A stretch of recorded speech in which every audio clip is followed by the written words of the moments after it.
बिस्मिल्लाहिर्रहमानिर्रहीम। अस्सलामुअलैकुम। मैं हूं करामत मुगल और मेरे साथ हैं ईसा नकवी। नकवी साहब, इस वक्त कौमी असम्बली में बजट इजलास चल रहा है जिसमें धड़ाधड़ तकरीरें हो रही हैं। आज ख्वाजा आसफ साहब ने भी तकरीर की, लेकिन वो ओवरसीज़ पाकिस्तानी पर बहुत ज़्यादा गरजे बरसे। हुकूमत को ओवरसीज़ पाकिस्तानियों पे इतना गुस्सा क्यों है? देखिए इकराम मुगल साहब, बहुत सारी वजूहात हैं, लेकिन ये वीडियो करने पे मैं मजबूर भी क्यों हुआ हूँ, क्योंकि मेरे ज़्यादातर जो फॉलोअर्स हैं, जो मुझे देखते हैं रेगुलरली, ज़ाहिर है कि पाकिस्तान में भी एक बड़ी तादाद है, लेकिन पूरी दुनिया से जो ओवरसीज़ पाकिस्तानीज़ हैं वो देखते हैं। और मुझे बड़ी हद तक, क्योंकि ज़ाहिर है कि फिर बहुत सारे फॉलोअर्स के साथ आपका रब्ता भी हो जाता है, किसी के साथ व्हाट्सएप के ज़रिए रब्ता है, किसी के साथ ट्विटर के ज़रिए रब्ता है। कोई जो है वो नीचे कमेंट्स लिखता है, उसकी वजह से फिर उनके साथ कम्युनिकेट होता है, उनको कमेंट्स पे ही जवाब देते हैं। तो मुझे अंदाज़ा है कि पाकिस्तान से बाहर बसने वाले जो लोग हैं, वो पाकिस्तान से कितनी मोहब्बत करते हैं। और जो तकरीर है वो एक नया लो है, और इसकी वजह है ये जो महाज खोला गया है ना, देखें ये महाज बिला वजह नहीं खोला गया। सही। बहुत सारी वजूहत हैं जो उन्होंने गुफ्तगू की ना, वो मेरा ख्याल है कि बहुत से सियासतदान कभी गुफ्तगू करते हैं, अपने सियासी मुखालफिन को निशाना बनाते हैं, अपने हम पल्ला लीडर्स को निशाना बनाते हैं। लेकिन अब ये जो नई रिवायत है ना, कि आपने अगर किसी और पॉलिटिकल आइडियोलॉजी को फॉलो करने वाला कोई है, हालांकि वो आपका फेलो सिटीजन है, वो भी पाकिस्तान का शहरी है, वो भी CNIC होल्डर है, आपने उसके साथ पर्सनली ना सिर्फ अटैक करना शुरू कर दिया, बल्कि उनके लिए डेरोगेटरी लैंग्वेज का सही। इस्तेमाल, मसलन फॉर एग्जांपल, अगर PTI के लोग, लीडरशिप जो है वो मुस्लिम लीग नून के किसी फॉलोअर को पटवारी कह रही है, तो पटवारी जो शायद शायद अपने लफ्ज़ के एतबार से इतना ज़्यादा जो है वो तौहीन आमेज नहीं है। तौहीन आमेज़ या हतक आमेज़ नहीं है, लेकिन जब नून लीग की लीडरशिप, और लीडरशिप में भी फीमेल लीडरशिप तक, जी। यानी मरीम नवाज साहिबा तक भी अगर लफ्ज़ यूथिया इस्तेमाल करते हैं, अगेन एक गाली का मुरक्कब और फिर एक और जो गाली का मुरक्कब, जो ज्यादा डेरोगेटरी है। हाँ, वो जब आप इस्तेमाल करते हैं तो ये लीडरशिप को ज़ेब नहीं देता। सही। आपने अपने एजेंडे के ज़रिए उनको अट्रैक्ट करना है, आपने उनको अपने जो है वो मंशूर आपने उनको बताना है, अपना एक पॉलिटिकल फेस दिखाकर, अपनी पॉलिसी बताकर, अपनी परफॉर्मेंस से अट्रैक्ट करना है। ये नहीं है कि अगर कस्टमर किसी और दुकान पर जा रहा है तो आप उसके साथ दस्तो गिरेबान हो जाएँ। सही। आप अपनी क्वालिटी ऑफ सर्विस जो है उसको इम्प्रूव करें। ख्वाजा आसिफ ने कहा क्या, और फिर मैं आपको बताता हूँ कि इसमें मामलात कुछ कुछ रिकॉर्ड जो है उसकी दुरुस्तगी के लिए, क्योंकि बहुत सारे दोस्त हैं जिन्होंने रिक्वेस्ट की कि इसके ऊपर बात की जाए। ख्वाजा साहब ने बहुत सारे मामलात पर बात की। वो कहते हैं कि, और वो जो लोग बाहर बैठे हुए हैं अंग्रेजी बोलने वाले, वो कहते हैं कि हम रेमिटेंसेस बंद कर देंगे। वो रेमिटेंसेस तो ये भेजते हैं, ये हमारे जो भाई बैठे हुए हैं GCC ममालिक में, सऊदी अरब में 28 लाख पाकिस्तानी रहता है, UAE में 18 लाख पाकिस्तानी रहता है, और बोलता कौन है? अमेरिका से कोई बोलता है, कोई कनाडा से बोलता है, जो यहाँ लाशें दफन करने आते हैं अपने बड़ों की, जायदादें बेचकर वापस चले जाते हैं। यहाँ खलीजी ममालिक में तो किसी को पासपोर्ट नहीं मिलता, वहाँ पासपोर्ट मिले हुए हैं। और इनकी इतनी जुर्रत, दे हैव द गट्स, इतने शेमलेस लोग बेशरम के इन मुल्कों में बैठकर पाकिस्तान के खिलाफ साजिशें करते हैं, पाकिस्तान को गाली देते हैं। जिस मिट्टी ने इनको जन्म दिया, और जिस मिट्टी को वो छोड़कर कोई वैंकूवर में बैठा है, कोई टोरंटो में, कोई न्यूयॉर्क में, कोई कहीं बैठा है, वो कम से कम इज्जत करो अपने मुल्क की, जिसने तुम्हें जन्म दिया है, जिसने तुम्हें बुनियादी शनाख्त दी। जनाब अली, 50 डिग्री में दुबई और जद्दा और रियाज और अबू धाबी में लोग काम करते हैं और अपने वतन को पैसे भेजते हैं। ये खलीजी ममालिक में बैठे हुए पाकिस्तानी हैं, वो वो पाकिस्तानी नहीं है, यानी जो बाकी ममालिक में बैठे हुए हैं, they are not coming back. इन लोगों ने वापस नहीं आना है। ये ईद पर आते हैं, 2 ईदों पर आते हैं, बच्चे यहाँ पर हैं, इनके वालदैन यहाँ हैं, जायदाद यहाँ खरीदते हैं, और वो लोग आते हैं जायदादें बेचने के लिए जब माँ बाप मरते हैं, और धमकी देते हैं कि हम रेमिटेंस नहीं भेजेंगे। ये बात दुरुस्त है कि जो हमारा ऑफिशियल रेट है और जो हमारा मार्केट रेट है उसमें फ़र्क है, वो जी। ज़्यादा है, जिसकी वजह से हमारी रेमिटेंस कम हुई है। इस वजह से नहीं, किसी ने इमरान खान की मोहब्बत में नहीं रेमिटेंस देनी बंद की। ये है वो गुफ्तगू जो ख्वाजा आसिफ साहब ने किया। मैं आपके सामने जो कुछ बहुत बड़ी तकलीफ दे। बड़ी अहम गुजारिशात रख देता हूँ। देखें, ओवरसीज़ पाकिस्तानीज़ के हवाले से एक बात तो ये कि जो ख्वाजा आसिफ हैं, ये जो मौजूदा हुकूमत है, उनको ये पूरा यकीन अब हो चुका है कि Imran Khan is not coming back, Imran Khan का चैप्टर खत्म हो गया। ओवरसीज पाकिस्तानीज को वोटिंग राइट देना ना देना ये अब हमारे इख्तियार में है और सही। हमने इनको राइट नहीं देना। ये समझते हैं कि इनका यही तरीका है ना कि देखें, वो कहते हैं कि 80% या 85% या 90% जो लोग हैं बाहर बैठे हुए पाकिस्तान से, वो तहरीक इंसाफ के वोटर सपोर्टर हैं सही। और मेजॉरिटी, ओवरवेलमिंग मेजॉरिटी है। ख्वाजा साहब ने जो बात की है ना, इसमें ये बात डेटा के एतबार से दुरुस्त है कि जो खलीजी ममालिक है वहाँ से ज़्यादा पैसा पैसे पाकिस्तान आते हैं। आता है। उसकी वजह यह है कि वहाँ पर जितने भी लोग गए हुए हैं, मजदूर हैं, स्किल्ड लेबर है, सेमी स्किल्ड लेबर है, वो वहाँ पर जाकर काम करती है और उनके, क्योंकि वहाँ पर घर बार नहीं है, वो अपने बच्चों घर वालों को नहीं लेकर जाते, तो उनकी मजबूरी है कि वो कम अज़ कम पैसों में वहाँ पर अपना गुजारा करते हैं और गुजारा करने के मैक्सिमम बाद पैसे बचा जो के पैसे पाकिस्तान बच भेज। जाते हैं वो पाकिस्तान आ जाते हैं। लेकिन अब यहाँ पर मामला ये है कि ख्वाजा साहब जो है वो पाकिस्तानियत चैलेंज कर रहे हैं बाकी तमाम ममालिक में रहने वाले पाकिस्तानियों की। दूसरा, ख्वाजा साहब जो है ना, देखें उनको पता है कि अब हमने इनको वोटिंग राइट नहीं देना। सही। ख्वाजा साहब ने कहा ये बच्चे अपने माँ बाप को दफनाने आते हैं, लाशें दफन करने और जायदादें बेचने आते हैं। ख्वाजा साहब को थोड़ा सा एहसास करना चाहिए था, इस बात का एहसास करना चाहिए था कि ये बात उनकी अपनी जमात की लीडरशिप के बच्चों को भी हिट कर सकती है। मतलब आपको ये बात करने से पहले अपने फेलो पार्लियामेंटेरियंस के बारे में तमाम जमातों से बशमूल तहरीक इंसाफ उनका ताल्लुक है और आप पाकिस्तानियत किनकी चैलेंज कर रहे हैं। मैं 19वां साल पूरा होने वाला है सहाफत करते हुए, बिल्कुल। और सहाफत के इन 19 सालों में मेजॉरिटी ऑफ द टाइम मैंने दफ्तर खारजा कवर किया और मैं आपको बताऊं कि एक जुमला जो तवातर के साथ पाकिस्तान की तमाम लीडरशिप, तमाम सफारतकार, हमने उनके मुंह से सुना है कि ओवरसीज पाकिस्तानी हमारा असासा। बिल्कुल सही।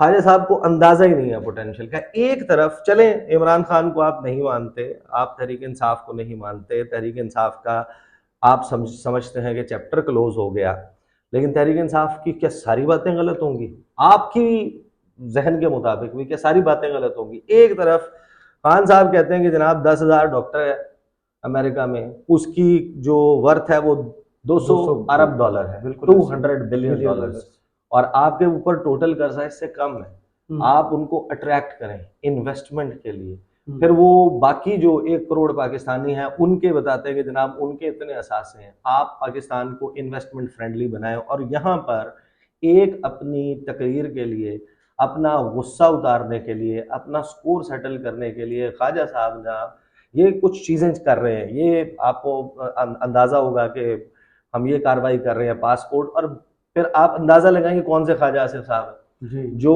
ओवरसीज पाकिस्तानी के बारे में गुफ्तगू कर रहे हैं। आपने बजट में और आप जो स्कीम निकाल रहे हैं, पहले तो कहते थे आप बेगर्स कांट बी चूजर्स, अब ये बेगर्स भी बनना चाहते हैं और चूजर्स भी बनना चाहते हैं कि ये भी हम चूज करेंगे कि इनमें से पाकिस्तानी कौन है और कौन नहीं है। और दूसरी तरफ ये कहते हैं कि $1,00,000 जो है जो वो आप भेजें, भेजें, हम आपको डायमंड कार्ड देंगे, जी। सोर्स ऑफ इनकम नहीं पूछेंगे, सही। आपको फला सर्विस दी जाएगी, आपके लिए काउंटर बनाया जाएगा, आपको असले के लाइसेंस दिए जाएंगे और पता नहीं क्या क्या दिया और जाएगा। प्रॉपर्टी जो आप खरीदते थे उससे 2% टैक्स था, वो भी हम खत्म कर हाँ, आप यानी आपको पैसा चाहिए उनका, जी। ठीक है, और आप उनकी गुफ्तगू बर्दाश्त करने के लिए तैयार सही। नहीं है। देखिए ओवरसीज पाकिस्तानी जो है उसकी डिसलाइकिंग बेसिकली मियाँ साहब की पार्टी से या पीपल्स पार्टी से इस वजह से है कि वो जो 90 की दिहाई में छोड़ के गए हैं, जो लेट 80s में छोड़ के गए हैं, जो 2010 के अवाइल में छोड़ कर गए हैं पाकिस्तान को, जो 2008 से 2018 के दरमियान छोड़ कर गए हैं पाकिस्तान को और बाहर जाकर आबाद हुए हैं, उस वक्त ये जमातें हुकूमत में थी। सही। तो दे हैव टू अंडरस्टैंड कि आपने लोगों की उमंगों पर आप पूरा नहीं उतरे, उन्हें पाकिस्तान, आपने एक ऐसा अपॉर्चुनिटी से भरपूर पाकिस्तान नहीं दिया जहां पर वो अपने करियर्स में थ्राइव कर सकते। दूसरी बात, आप ये कह रहे हैं कि जनाब ओवरसीज पाकिस्तानी जो हैं वो तो पैसे नहीं भेजते, you have to understand this, यानी ये सोचने का जाविया ना। देखें, जो गल्फ में बैठा हुआ पाकिस्तानी है बिलाशुबा वो इस वक्त रेमिटेंस की मद में ज्यादा पैसे भेजता है, एक तो तादाद में ज्यादा है, दूसरा जो कमाता है वो सारा बैक होम भेज देता है। उसने अपने बहन भाइयों की शादी भी करनी होती है, उसने अपना घर पक्का भी करवाना होता है, उसने टीआर गार्डर निकलवा के छत भी डलवानी होती है, लेंटर वाली आरसीसी स्लैब डलवानी होती है। किसी ने 5 साल 6 साल कमा के वापस आ जाना है, ड्राइविंग वहां पर करके यहाँ पर वापस आना है, यहाँ पर आके उसने कैरी डब्बा खरीद लेना है और उसको लोकल उसने चलाना शुरू कर देना है, कुछ स्कूल सर्विस चलाना शुरू कर देनी है। जो कमाएगा आके यहाँ पर लगा के अपने ऊपर ही लगा देगा। जो गल्फ का पाकिस्तानी पैसा पूरी जिंदगी से कमा के आएगा ना, वो आके यहाँ पर फैक्ट्री नहीं लगाता, वो यहाँ पर आके कारखाना लगाने जितने पैसे नहीं ला सकता। बिल्कुल ऐसे ही है। अगर आप यूरोप में, अमेरिका में, कनाडा में, जिनको आप क्रिटिसाइज कर रहे हैं, उधर बैठे हुए लोगों को इन्वेस्टमेंट के लिए इस मुल्क को अट्रैक्टिव बना के वो पूरी दुनिया में भी तो बिजनेस करते हैं ना। कितने ऐसे पाकिस्तानी हैं जिनके कारोबार एक से ज्यादा ममालिक में फैले हुए होंगे, सही, और और वो बेस्ड भी होंगे लंदन में या वैंकूवर में या टोरंटो में या न्यूयॉर्क में या वाशिंगटन में। जब वो पूरी दुनिया में मुख्तलिफ ममालिक में बिजनेस कर सकते हैं, वो आपके पास भी कर सकते हैं। बिल्कुल ऐसे आपने उनको यकीन दिलाना ना, 3-4 यकीन दहानियां करानी है कि यार ये जुआ नहीं है कि 19 रुपए डॉलर एक दिन में ऊपर चला जाएगा, 19 रुपए नीचे आ जाएगा। आपको जो है वो गन पॉइंट पे लूट लेगा, आपको जो है वो कोर्ट कचहरी थाना रेड टेपिज्म के पीछे लगा दिया जाएगा, रिश्वत दिए बगैर कोई काम नहीं होगा। आपको ये एश्योरेंसेस देनी है ना कि ये नहीं होगा। बिल्कुल सही। तो वो बंदा जो है वो यहाँ पर इन्वेस्ट करेगा लामहाला। आपने जो पोटेंशियली बहुत ज्यादा आपकी इकोनॉमी में कंट्रीब्यूट कर सकता है, आपने उसको टारगेट किया। फिर आज जनाब कुछ आदादो शुमार हैं जो गुस्से की एक और वजह है। वो आदादो शुमार ये हैं कि जनाब ये डॉन न्यूज़ की खबर है 14 जून की, शाहिद इकबाल साहब की। शाहिद इकबाल साहब ये बताते हैं कि जो रेमिटेंसेज हैं पाकिस्तान ने का 3.7 अरब डॉलर्स जो है उनका नुकसान हो गया है, कमी आ गई है रेमिटेंसेस की। और जो रेमिटेंसेस ओवरसीज पाकिस्तानी वर्कर्स भेजते हैं मंथ ऑन मंथ, वो 4% कम हुई है और 10% ईयर ऑन ईयर बेसिस के ऊपर कम हुई है, और 2.1 अरब डॉलर मई के महीने में आया। और तो जो स्टेट बैंक का लेटेस्ट डाटा है ना करामत मुगल साहब, वो ये बताता है कि मुल्क को 3.7 अरब डॉलर का नुकसान हुआ है 11 माह में गुज़श्ता, जब से हुकूमत आई नहीं, जो फिस्कल ईयर 2023 है जी, 2023 यानी कि जब से स्टार्ट हुआ उसके बाद से 11 महीनों में ये नुकसान हुआ है। और एक्सचेंज रेट का गैप है जिसकी वजह से ये मसला आ रहा है। यानी आपके इसहाक डार साहब ने डॉलर को आर्टिफिशियली कंट्रोल करने के लिए बैंक्स को आपने रोक दिया, कैप लगा दी, मना कर दिया, मसनूई तरीके से आप रोक रहे हैं, और आपने डॉलर को रोक दिया फॉर एग्जांपल 287 पे जी, और ओपन मार्केट में वो 313 रुपए में बिक रहा है या 315 में बिक रहा है फॉर एग्जांपल, कैश हो रहा है। सही। तो जो भी बंदा भेज रहा है वो अगर बैंकिंग चैनल से भेजेगा और तो उसको 285-87 रुपए का रेट लगेगा, या फॉर दैट मैटर 284-83 रुपए का रेट लगेगा। और अगर वो बैंकिंग चैनल के बगैर कहीं और से हुंडी से भेजेगा, किसी और तरीके से भेजेगा, तो वो जब कैश होगा ओपन मार्केट में वो 313 पे होगा जी, तो जाहिर है कि फिर वो अपना फायदा देखेगा, वो कहेगा कि यार ये 25-26 रुपए ज्यादा हुकूमत ने मुझे क्या देना है। अब आप उस गैप को कम करें ना, अपनी फिस्कल डिसिप्लिन लेकर आए, अपनी फॉरेक्स पॉलिसी को बेहतर करें, तो फिर ये मामला ना हो। तो ये जो यहाँ से पैसा निकल रहा है, तो आप अंदाजा लगाइए कि ख्वाजा आसिफ साहब जो गुफ्तगू कर रहे हैं वो अपने लेफ्ट राइट पे देखें, अपनी पार्टी में देखें, अपनी पार्टी की लीडरशिप को देखें, दीगर पार्टीज की लीडरशिप को देखें जी, वो भी कहाँ बैठे हुए हैं। तीसरी बात यह है कि ख्वाजा साहब जो है ना, उनको ये अंदाज़ा नहीं है, यानी अंदाज़ा तो है लेकिन वो शायद उसको एक्सप्रेस नहीं करना चाहते। आप जाएं पूरी दुनिया में, एजबास्टन में जाकर क्रिकेट मैच देखें कभी पाकिस्तान का हो रहा हो, तो अभी जो चैंपियंस ट्रॉफी हुई थी, आई वेंट देयर, वहां पर मैच देखने, साउथ अफ्रीका का फिर इंडिया का के साथ पाकिस्तान का मैच था। ओवल में चले गए, लॉर्ड्स में चले जाएं आप, उसके बाद ओल्ड ट्रैफर्ड, आप कहीं भी दुनिया भर में कहीं पर भी क्रिकेट मैच हो रहा है, वो जो वहां पर मुंह के ऊपर पाकिस्तान का झंडा पेट करके, शर्टें पहन के वो जो लोग आते हैं, झंडा उठाकर, वो सिर्फ वहां से तो नहीं आते, लंदन के रहने वाले या उस जगह के तो नहीं आते, इर्द गिर्द के ममालिक से ट्रैवल करके आते हैं, और वो अपनी जान निछावर करने के लिए तैयार होते हैं और पाकिस्तान के साथ मोहब्बत करते हैं। और आप इस किस्म की गुफ्तगू कर रहे हैं, वो पाकिस्तान का चेहरा है। कभी कश्मीर वाले मामले पर आप देखें, वो कौन एहतजाज करने जा रहा होता, ख्वाजा साहब यहाँ से कोई अपना दस्ता भेजते हैं, कोई बिरयानी की प्लेटें देंगे कि खाना भी खिलाएंगे, किराया भी देंगे और सैर भी कराएंगे। हाँ, तो वो वहाँ पर जो एहतजाज होता है, जो पाकिस्तान का मुकदमा होता है, वो करते हैं। फिर जो आपको आपकी एम्बेसीज के ऑपरेशंस हैं, आप उनको नाइकॉप इशू करते हैं, आप कितने एक्स्ट्रा रेट के ऊपर करते हैं, हजारों रुपए कमाते हैं, वो लाखों बनाते रुपए हैं। कमाते हैं। फिर आपकी, हालांकि आपकी अपनी कम्युनिटी वेलफेयर सर्विसेज जो हैं जी। उसमें बहुत कमी कोताही है, उसको आपने इम्प्रूव करना है, उसको इम्प्रूव करें।